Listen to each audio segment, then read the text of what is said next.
എല്ലാവർക്കും നമസ്കാരം. ഞാൻ സരിതാ മഹേശ്വരൻ. ഇന്ന് ശ്രീകൃഷ്ണവിലാസ മഹാകാവ്യത്തിൻ്റെ 11ാമത്തെ സർഗത്തിലെ 46, 47, 48 എന്നീ 3 ശ്ലോകങ്ങളാണ് നമ്മൾ പഠിക്കാൻ പോണത്. 3 ശ്ലോകങ്ങളിലും അനുഷ്ടുപ്പ് വൃത്തമാണുള്ളത്. ശ്രീകൃഷ്ണൻ വളരെ എളുപ്പത്തിൽ ഒരു ലീലയായിട്ട്, ഒരു കളിയായിട്ട് 7 കാളകളെയും പിടിച്ചു കെട്ടി എന്നുള്ള കഥയാണ് പറഞ്ഞു നിർത്തിയത്. അതോടുകൂടി അവിടെ എല്ലാവർക്കും വളരെയധികം സന്തോഷമായി. എല്ലാവരുടെ മനസ്സിലും അത്ഭുതം, ആനന്ദമൊക്കെ വന്നു നിറഞ്ഞു. എല്ലാവരും കൂടി സാധുവാദം വളരെ നന്നായി, ഗംഭീരായി എന്നുള്ള വാക്യങ്ങൾ, അങ്ങനെയുള്ള പദങ്ങളൊക്കെ ഉറക്കെ പറയാൻ തുടങ്ങി. ശ്രീകൃഷ്ണന് ജയ് വിളിക്കാൻ തുടങ്ങി. ഭഗവാന്റെ മുഖത്താണെങ്കിൽ പ്രത്യേകിച്ച് ഭാവഭേദങ്ങളൊന്നും ഉണ്ടായില്ല. അങ്ങനെയാണ് പറഞ്ഞു നിർത്തിയത്. എന്നിട്ട് എന്താണ് എന്നുള്ളത് പറയാണ്. നമുക്ക് ആദ്യം 46ാമത്തെ ശ്ലോകം നോക്കാം. വൃഷാനാഖ്യായ കൃഷ്ണേന ലീലയാ മുക്ത സംയതാൻ ജഹാര രാജകന്യായ ഭൂഷണാനി സഖീജന. ആദ്യം പദച്ഛേദം പറയാം. വൃഷാൻ ആഖ്യായ കൃഷ്ണേന ലീലയാ മുക്തസംയതാൻ ജഹാര രാജകന്യായാ ഭൂഷണാനി സഖീജന. സഖിമാരും അവിടുത്തെ ബ്രാഹ്മണരും പുരോഹിതനുമൊക്കെ എന്തൊക്കെയാണ് കാട്ടിക്കൂട്ടിയത്. അമിതമായിട്ടുള്ള സന്തോഷം കൊണ്ട് അവരൊരു നിയന്ത്രണമില്ലാതെ ഓരോന്ന് കാട്ടിക്കൂട്ടി എന്നുള്ളതാണ് കവി വർണ്ണിക്കുന്നത്. നമുക്ക് അന്വയത്തിലേക്ക് കിടക്കാം. സഖീജന, നഗ്നജിത്തിൻ്റെ പുത്രിയായിട്ടുള്ള സത്യയുടെ സഖീജനങ്ങൾ, അവിടെയുള്ള തോഴിമാരൊക്കെ തന്നെ കൃഷ്ണേന ലീലയാ മുക്തസംയതാൻ വൃഷാൻ ആഖ്യായ. അവരെല്ലാവരും കൂടി എന്താ ചെയ്തതെന്നാണെങ്കിൽ കൃഷ്ണനാൽ ലീലയാ, വളരെ വേഗത്തിൽ ഒരു കളിയായിട്ട് മുക്തസംയതാൻ, മോചിപ്പിച്ച് കെട്ടിയിട്ടതായ കാളകളെ പറ്റിയിട്ട്, അതായത് കൃഷ്ണൻ ഇങ്ങനെയൊക്കെ ചെയ്തു എന്ന് പറഞ്ഞുകൊണ്ട് വൃഷാൻ ആഖ്യായ, ഈ കഥകളൊക്കെ പെരുപ്പിച്ച് അല്ലെങ്കിൽ ഉള്ളതിൽ കൂട്ടിയിട്ട് അതിശയോക്തിയൊക്കെ കലർത്തിയിട്ടാവുമല്ലോ മറ്റുള്ള ആൾക്കാരോടൊക്കെ പറഞ്ഞു കൊടുക്കുക. ഈ സഖീജനങ്ങൾ സത്യയുടെ അടുത്ത് ചെന്നിരുന്നിട്ട് കണ്ട പോലെ, ചിലർ കണ്ടിട്ട് തന്നെ ഉണ്ടാവില്ല, എന്നാലും കണ്ടതുപോലെ കേട്ട കഥകൾ വർണ്ണിച്ച് അതിനെയാണ് ആഖ്യായ. അങ്ങനെ ഉറക്കെ വർണ്ണിച്ചിട്ട് പൊടിപ്പും തൊങ്ങലും ഒക്കെ വെച്ച് വർണ്ണിച്ചിട്ട്, എന്തായിരുന്നു കഥ? ശ്രീകൃഷ്ണൻ കാളകളെ മോചിപ്പിച്ചതും അതിനുശേഷം പിടിച്ചു കെട്ടിയതും. ആ കഥ സത്യയോടൊക്കെ പറഞ്ഞിട്ട് എന്താ ചെയ്തത്? രാജകന്യായാ ഭൂഷണാനി ജഹാര. ഇങ്ങനെ ഓരോ വർത്തമാനങ്ങൾ പറഞ്ഞ് ശരീരത്തിൽ നിന്ന് ആഭരണങ്ങളൊക്കെ മോഷ്ടിച്ചു കൊണ്ടുപോയി, അപഹരിച്ചു കൊണ്ടുപോയി, അല്ലെങ്കിൽ അഴിച്ചു കൊണ്ടുപോയി, അത്രേ പറയണ്ടു. മോഷ്ടിക്കുകയൊന്നും ചെയ്യണില്ല. ജഹാര എന്നുള്ളതിന് വാക്കിനർത്ഥം മോഷ്ടിച്ചു കൊണ്ടുപോയി, അപഹരിച്ചു കൊണ്ടുപോയി എന്നൊക്കെയാണ്. ഇവിടെ വർത്തമാനം പറയണതിൻ്റെ തിരക്കിൽ രാജകുമാരിയുടെ ആഭരണങ്ങളൊക്കെ അവിടെ ഇരുന്നിരുന്നതോ അവൾ അണിഞ്ഞിരുന്നതോ ആയിട്ടുള്ള ആഭരണങ്ങളൊക്കെ ഊരിയെടുത്ത് അവിടെ നിന്ന് കൊണ്ടുപോയി. സത്യത്തിൽ ഈ സ്ത്രീകൾ എന്താണ് ചെയ്യണത്? സന്തോഷം കൊണ്ട് മതിമറന്നിട്ട് എന്തൊക്കെയാണ് ചെയ്തുകൊണ്ടിരിക്കുന്നതെന്ന് അറിയാത്തൊരവസ്ഥയാണെന്നാണ് വ്യാഖ്യാതാവ് വർണ്ണിച്ചിരിക്കുന്നത്. സന്തോഷം കൊണ്ട് മതിമറന്നു പോയിട്ട് എന്തൊക്കെയാണ് ചെയ്തുകൊണ്ടിരിക്കുന്നത്, നല്ല കാര്യമാണോ ചെയ്യണത്, ചീത്ത കാര്യമാണോ ചെയ്യണത് എന്നുള്ളത് പോലും നിശ്ചയില്ലാത്തൊരവസ്ഥയിലേക്ക് ആയിപ്പോയി സഖിമാർ. അതുകൊണ്ടായിരിക്കണം ഈ രാജകുമാരിയുടെ ആഭരണങ്ങളൊക്കെ എടുത്തു കൊണ്ടുപോയി എന്ന് പറയണത്. അതല്ലാതെ മറ്റർത്ഥങ്ങളൊന്നും അതിൽ നിന്ന് തോന്നുന്നില്ല. എന്തുകൊണ്ടാണ് അവരിങ്ങനെ ആഭരണങ്ങൾ അഴിച്ചു കൊണ്ടുപോയത് എന്നുള്ളതിൻ്റെ വ്യംഗ്യാർത്ഥങ്ങളൊന്നും വ്യക്തമല്ല.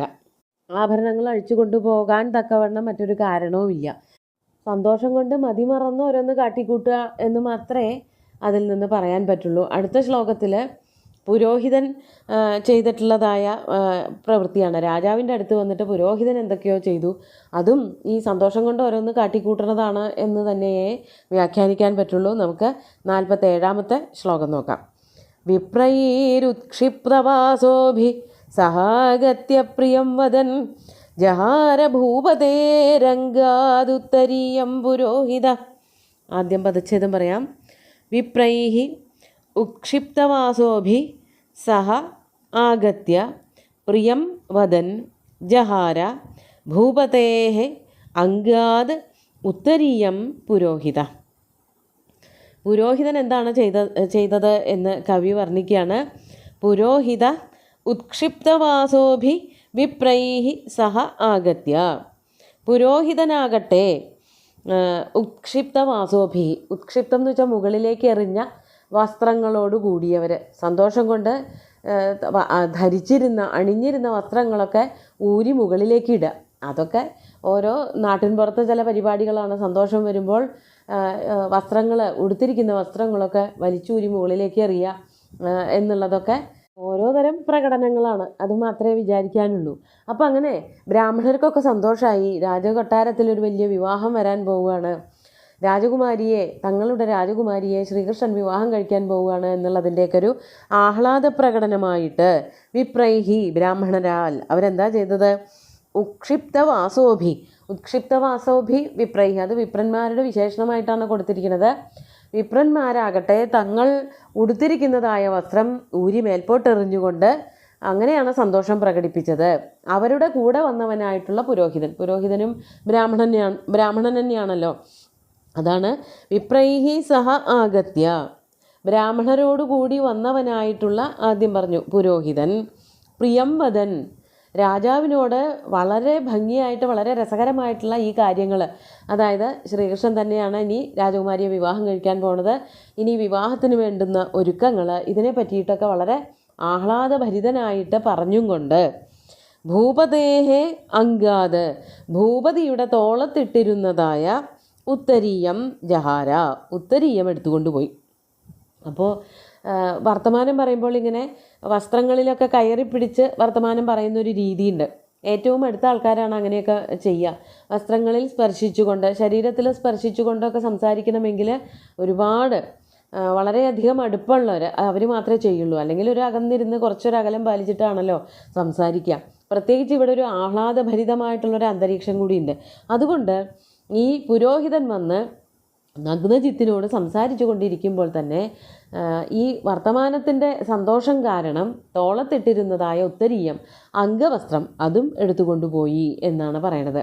രാജകുമാരിയുടെ ഭൂഷണങ്ങൾ തോഴിമാരാണ് എടുത്തുകൊണ്ട് പോയതെന്നുണ്ടെങ്കിൽ രാജാവിൻ്റെ തോളത്തിട്ടിരുന്നതായ അംഗവസ്ത്രം പുരോഹിതനും എടുത്തുകൊണ്ടുപോയി. അങ്ങനെ ചില ഓരോരോ തമാശകൾ അവിടെ നടന്നുകൊണ്ടിരിക്കുകയാണ്. വിവാഹത്തിൻ്റെ മുന്നോടിയായിട്ടുള്ള ആനന്ദം കൊണ്ട് മതിമറന്ന് എന്തൊക്കെയാണ് ചെയ്തുകൊണ്ടിരിക്കുന്നത് എന്നുള്ളത് ഓർമ്മയില്ലാതെ ഓരോരുത്തരും പ്രവർത്തിച്ചു എന്നുള്ളത് കാണിക്കാൻ വേണ്ടിയിട്ട് കവി ഇങ്ങനെ വർണ്ണിച്ചു എന്നേ ഉള്ളൂ. നമുക്ക് 48ാമത്തെ ശ്ലോകം കൂടി നോക്കാം. പാണിപങ്കജ വിക്ഷിപ്തൈ കർപ്പൂരകണരാശിഭി പ്രീത്യാ രാജകളത്രാണി വിജഹ്രുർഭവനോദരേ. പദച്ഛേദം പറയാം. പാണിപങ്കജ വിക്ഷിപ്തൈ കർപ്പൂരകണരാശിഭി പ്രീത്യാ രാജകളത്രാണി വിജഹ്രു ഭവനോദരേ. ഈ ഒരു ശ്ലോകം എന്തുകൊണ്ടാണ് ഇങ്ങനെ എഴുതിയിരിക്കുന്നത് എന്നുള്ളത് തന്നെ മനസ്സിലാവണില്ല. ഇതിന് തൊട്ടു മുമ്പുള്ള ശ്ലോകങ്ങളുടെ സ്വഭാവം അങ്ങനെ തന്നെയായിരുന്നു. ഇത് കുറച്ചും കൂടി ഒരു വിചിത്രമായിട്ട് തോന്നിപ്പോകുന്ന ഒരു ശ്ലോകമാണ്. ഈ രാജാവിൻ്റെ മകളെ ശ്രീകൃഷ്ണൻ വിവാഹം കഴിക്കാൻ പോവുകയാണ് എന്ന് മനസ്സിലാക്കിയിട്ട് എല്ലാവരും സന്തോഷിച്ചു എന്ന് പറഞ്ഞു.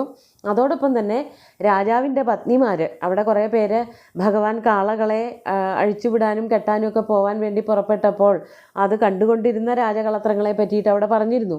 ആ രാജകളത്രങ്ങളാകട്ടെ രാജകളത്രാണി പ്രീത്യ, അവർക്കും വളരെയധികം സന്തോഷമുണ്ടായി. ആ സന്തോഷത്തോടു കൂടിയിട്ട് അവരെന്താ ചെയ്തത്? പാണി പങ്കജ വിക്ഷിപ്തൈ, അവരുടെ സുന്ദരമായിട്ടുള്ള കൈകളിൽ നിന്ന് താഴേക്ക് വീഴുന്നതായ, എറിഞ്ഞ് താഴത്തേക്ക് വീഴ്ത്തുന്നതായ, അതാണ് പാണി പങ്കജ വിക്ഷിപ്തം. വിക്ഷിപ്തം എന്ന് പറഞ്ഞാൽ താഴത്തേക്ക് എറിയുന്നതായിട്ടുള്ള കർപ്പൂര കണരാശിഭി, കർപ്പൂരത്തിൻ്റെ കണങ്ങളെ കൊണ്ട്, കർപ്പൂരത്തിൻ്റെ ചെറിയ ഖണ്ഡങ്ങൾ, കർപ്പൂര കണരാശിഭി, കണരാശികളാൽ ഭവനോദരേ വിജഹ്രു, കൊട്ടാരത്തിൻ്റെ അകംഭാഗങ്ങളിൽ അവർ വിജഹ്രു എന്ന് പറഞ്ഞാൽ വിലസി അല്ലെങ്കിൽ വിജഹാര, വിജഹാര ഏകവചനാണ്, വിഹരിച്ചു എന്നർത്ഥം. ഈ രാജകളത്രങ്ങൾ അവരുടെ കയ്യിലുള്ളതായ കർപ്പൂരങ്ങൾ എറിഞ്ഞു പിടിച്ചുകൊണ്ട് കളിച്ചു. അതെന്തിനാണ് ഈ കർപ്പൂരം കയ്യിൽ നിന്നിട്ട് താഴത്തേക്കിട്ട് അല്ലെങ്കിൽ വേറൊരാൾക്ക് കൊടുത്ത് കളിച്ചതെന്ന് മനസ്സിലാവണില്ല. സാധാരണ അങ്ങനത്തെയൊക്കെ കളികളെന്ന് പറഞ്ഞാൽ പന്ത് കൊണ്ടൊക്കെയാണല്ലോ കളിക്കുക. അന്നത്തെ കാലത്ത് കന്തുക ക്രീഡയൊന്നും ഇല്ലായകയല്ല. പിന്നെ എന്തുകൊണ്ടാണ് കർപ്പൂരം എറിഞ്ഞ് കളിച്ചു എന്ന് പറയണത് എന്നുള്ളതിൻ്റെ അർത്ഥവും വ്യക്തമല്ല. ഇതൊക്കെ ഓരോ കൂട്ടർ അവരവരുടെ സന്തോഷം പ്രകടിപ്പിക്കാൻ വേണ്ടിയിട്ട് ചെയ്തതാണെന്ന് മാത്രമേ ഉള്ളൂ. ഈ രാജതാരങ്ങൾ ഒരിക്കലും പുറമേക്ക് ഇറങ്ങി മുറ്റത്തിറങ്ങി കളിക്കുകയൊന്നും പതിവില്ല. അവർ രാജകളത്രങ്ങൾക്ക് പത്നിമാർക്ക് രാജ്ഞിമാർക്ക് പുറത്തേക്ക് ഇറങ്ങാൻ അങ്ങനെ അനുവാദമൊന്നുമില്ല. അതുകൊണ്ട് അവർ ഗൃഹത്തിൻ്റെ ഉൾഭാഗത്ത് ഗൃഹാന്തർഭാഗങ്ങളിൽ ഇരുന്നു കൊണ്ട് തന്നെയാണ് കളിച്ചത്. അവർക്ക് ബഹിർഗമനം നിഷിദ്ധമായിരുന്നു. പക്ഷേ അതിന് കുഴപ്പമുണ്ടായിട്ടില്ല. അത് നമുക്ക് മനസ്സിലാക്കാൻ പറ്റും. എന്തുകൊണ്ടാണ് ഈ കർപ്പൂരഖണ്ഡങ്ങൾ എറിഞ്ഞ് കളിച്ചത് എന്നുള്ളതിനൊരു വ്യക്തതയില്ല. ഏതായാലും അന്നത്തെ കാലത്തെ ചില സന്തോഷപ്രകടനങ്ങളായിരുന്നിരിക്കണം. നമുക്ക് 3 ശ്ലോകങ്ങളും ഒന്നുകൂടി ചൊല്ലി നോക്കാം.